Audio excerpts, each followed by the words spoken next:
Hello दोस्तों, नमस्कार। स्वागत है आपका हमारे यूट्यूब चैनल सगुन एजुकेशन पर।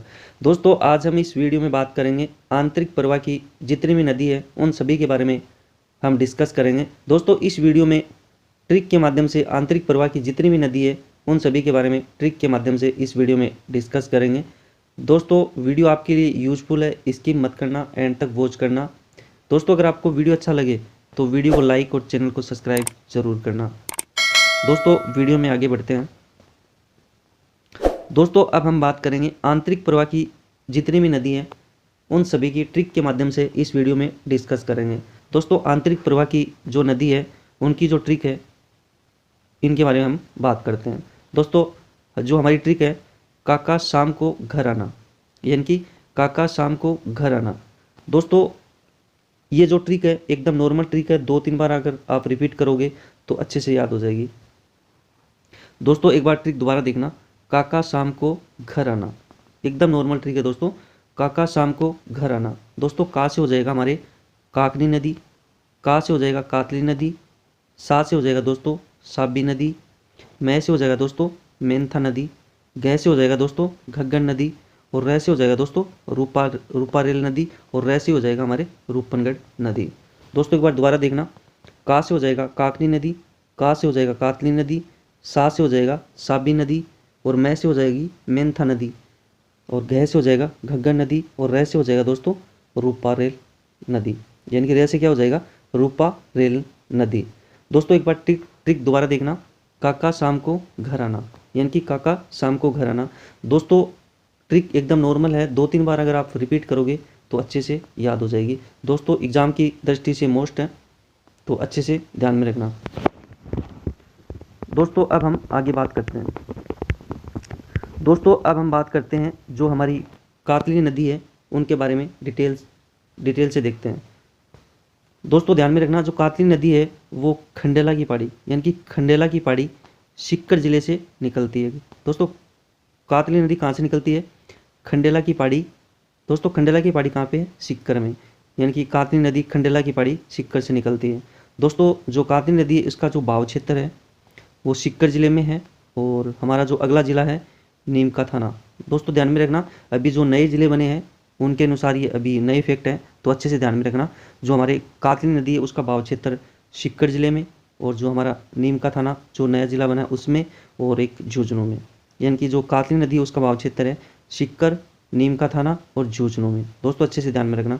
दोस्तों, आगे देखो, कातली नदी का बहाव क्षेत्र तोरावाटी कहलाता है। यानी कि जो कातली नदी है उसका बहाव क्षेत्र क्या कहलाता है दोस्तों? यानी कि तोरावाटी कहलाता है। दोस्तों, ध्यान में रखना, ये क्वेश्चन बार बार एग्जाम में पूछा जाता है, और आगे भी पूरी संभावना है कि ऐसे क्वेश्चन आपको एग्जाम में ज़रूर देखने को मिलेगा, तो अच्छे से ध्यान में रखना। यानी कि जो कातली नदी है उसका बहाव क्षेत्र क्या कहलाता है? तोरावाटी कहलाता है दोस्तों, आगे देखो, गणेश्वर सभ्यता, यानी कि गणेश्वर सभ्यता दोस्तों कहाँ पे है? नीम का थाना। दोस्तों, नीम का थाना जो जिला है उसमें गणेश्वर सभ्यता है। दोस्तों, ध्यान में रखना, पहले जो हमारी जो गणेश्वर सभ्यता थी वो सीकर जिले में आती थी, लेकिन अभी जो वर्तमान में जो नए जिले बन गए हैं उसके अनुसार हमारी जो गणेश्वर सभ्यता है वो नीम का थाना में आती है। दोस्तों, ध्यान में रखना, अच्छा फैक्ट है एग्जाम की दृष्टि से। यानी कि जो गणेश्वर सभ्यता है वो फिलहाल यानी कि वर्तमान में नीम का थाना जिले में आती है। दोस्तों, ध्यान में रखना, गणेश्वर सभ्यता कातली नदी के किनारे स्थित है। दोस्तों, गणेश्वर सभ्यता कहाँ पे स्थित है? कातली नदी के किनारे स्थित है। दोस्तों, आगे देखो, सुनारी सभ्यता, सुनारी सभ्यता नीम का थाना जिला, और सुनारी सभ्यता कातली नदी के किनारे स्थित है। दोस्तों, ध्यान में रखना, ये हमारे एक तो गणेश्वर सभ्यता और एक सुनारी सभ्यता, दोनों फैक्ट मोस्ट है। दोस्तों, ध्यान में रखना, ये दोनों सभ्यता पहले सीकर जिले में आती थी, लेकिन अभी जो वर्तमान में नीम का थाना जिले में वर्तमान में आती है। तो दोस्तों, ध्यान में रखना, एग्जाम की दृष्टि से मोस्ट है, अच्छे से ध्यान में रखना। हमारी जो गणेश्वर सभ्यता और सोनारी सभ्यता कहाँ पे आती है? जो हमारा जो नया जिला बना है नीम का थाना उसमें आती है वर्तमान में, तो अच्छे से ध्यान में रखना दोस्तों, अब हम बात करते हैं वीडियो में आगे।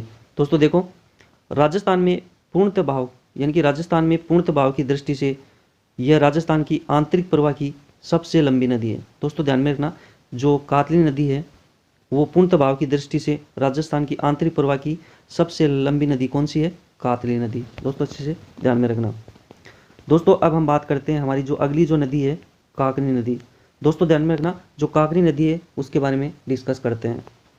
दोस्तों ध्यान में रखना, जो काकरी नदी है वो कोटरी गांव यानी कि कोटरी गांव जैसलमेर से निकलती है।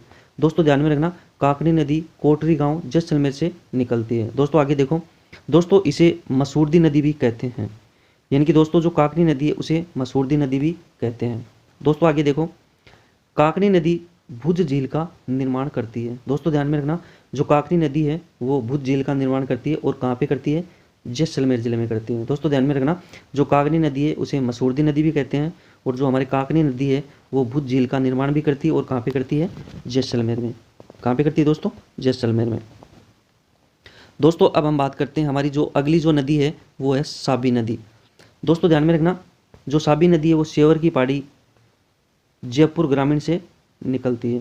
दोस्तों ध्यान में रखना, पहले ये जो साबी नदी है वो सेवर की पहाड़ी जयपुर से निकलती थी, लेकिन अभी वर्तमान में जो हमारे नए ज़िले बन गए हैं उसके अनुसार ये जो साबी नदी है वो सेवर की पहाड़ी जयपुर ग्रामीण जिले से निकलती है। पहले ये जयपुर से निकलती थी, लेकिन अभी वर्तमान में सेवर की पहाड़ी वर्तमान में कहाँ पे आ गई है, जयपुर ग्रामीण में। दोस्तों अच्छे से ध्यान में रखना, एग्जाम की दृष्टि से मोस्ट है, तो अच्छे से देख लेना। सेवर की पहाड़ी अभी वर्तमान में कहाँ पे है, जयपुर ग्रामीण में। तो यानी कि साबी नदी कहाँ से निकलती है, सेवर की पहाड़ी जयपुर ग्रामीण जिले से निकलती है। दोस्तों ध्यान में रखना, इसका जो भाव क्षेत्र है यानी कि भाव क्षेत्र कहाँ कहाँ पे है, तो बहरोड, एक किशनगढ़ बास और एक तिजारा जिले में बहती है। दोस्तों ध्यान में रखना, जो साबी नदी है वो बहरोड, किशनगढ़ बास और तिजारा जिले में बहती है। दोस्तों अच्छे से ध्यान में रखना।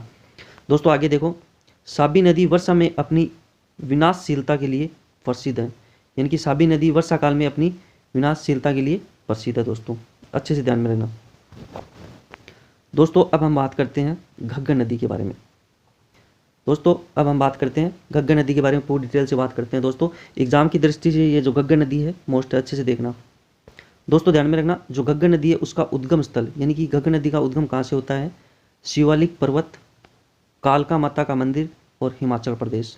दोस्तों ध्यान में रखना, मोस्ट है, घग्गर नदी का उद्गम होता है शिवालिक पर्वत, कालका माता का मंदिर और हिमाचल प्रदेश से, यानी कि हिमाचल प्रदेश से घग्गर नदी का उद्गम होता है। और कौन से पर्वत से, शिवालिक पर्वत से और कालका माता का मंदिर। दोस्तों ध्यान में रखना, काफ़ी बार एग्जाम में ये प्रश्न पूछा भी गया है, तो अच्छे से ध्यान में रखना। दोस्तों घग्गर नदी के उपनाम यानी घग्गर नदी के क्या क्या उपनाम है, दोस्तों ध्यान में रखना। घग्गर नदी को प्राचीन सरस्वती नदी, मर्त नदी, सोत्र नदी और हकरा नदी भी कहते हैं। दोस्तों ध्यान में रखना, जो घग्गर नदी है उसको प्राचीन सरस्वती, मर्त नदी, सोत्र नदी और हकरा नदी के नाम से भी जानते हैं। दोस्तों ध्यान में रखना, अच्छे फैक्ट है।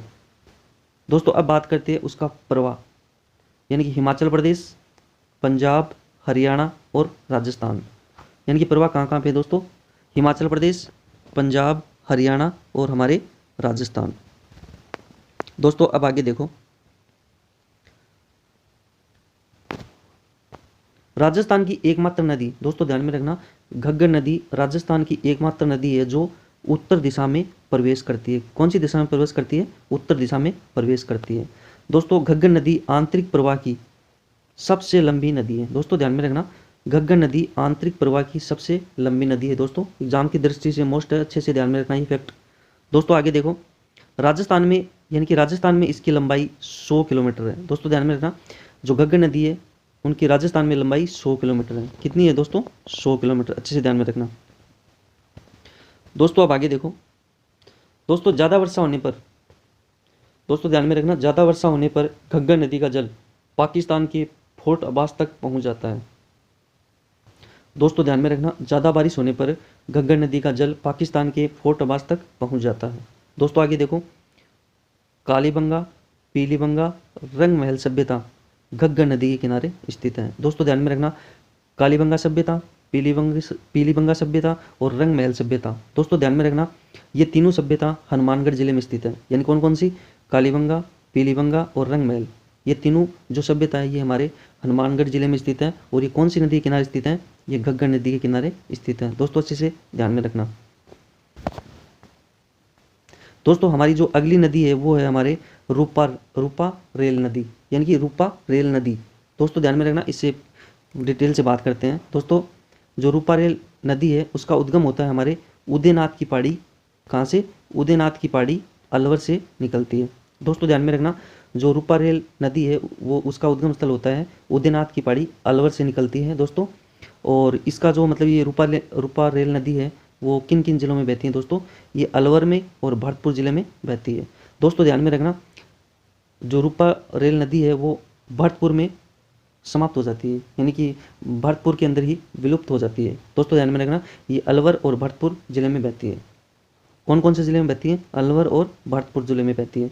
दोस्तों अगर आपको हमारा वीडियो अच्छा लगे तो वीडियो को लाइक और चैनल को सब्सक्राइब करना ना भूलें और बेल आइकन पर क्लिक करें दोस्तों, ताकि आने वाली वीडियो का नोटिफिकेशन आपको तुरंत मिलता रहे।